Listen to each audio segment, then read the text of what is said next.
Again, when I was 9, 10 years of age, I wanted to play football. Watched the 1982 World Cup, and I thought I need to become a professional football. I want to play in the World Cups.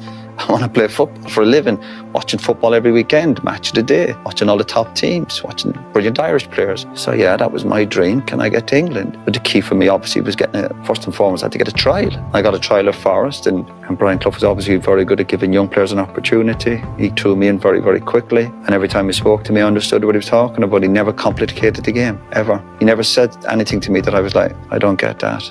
He kept it very, very simple, and to be fair to when I went to United, the messages from all the great managers is very simple, which I embrace because I'm not a great one for listening too much, you know. I get straight to the point, and the good players pick it up pretty quickly anyway. I've worked with good players even when I was a manager. You might do something in training, the good players pick it up straight away. If you're explaining to a player 4, 5, 6 times, you might have to forget about him. Roy Keane says, I went over the top about you. What does that entail?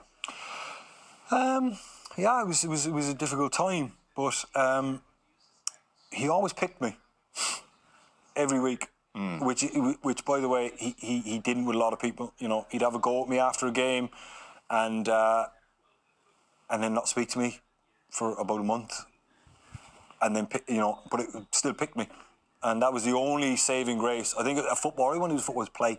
And as long as the manager's picking you, you pretty much put up with anything. Okay. And I did. So I just kind of learned mentally how to deal with him, you know, at half-time and at full-time or on a Monday morning. I just kind of switched off. And I just thought, well, he keeps picking you, so stop complaining, you're playing. There's other people that are, like, training with the reserves. There's other people that aren't. So I kind of rationalised it in my head that way. And he did. He picked me. So that's kind of...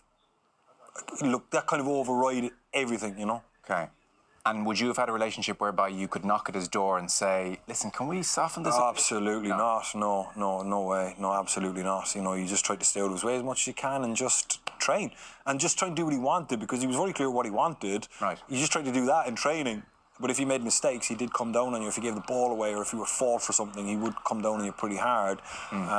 Some more than others. Obviously me, I got a lot of it, yeah. It was okay, man. I was, like you said, I was big enough to deal with it. I tried not to let it affect me. Of course it does, to an extent, but you do your best not to. But it's not an environment where you would say you could flourish.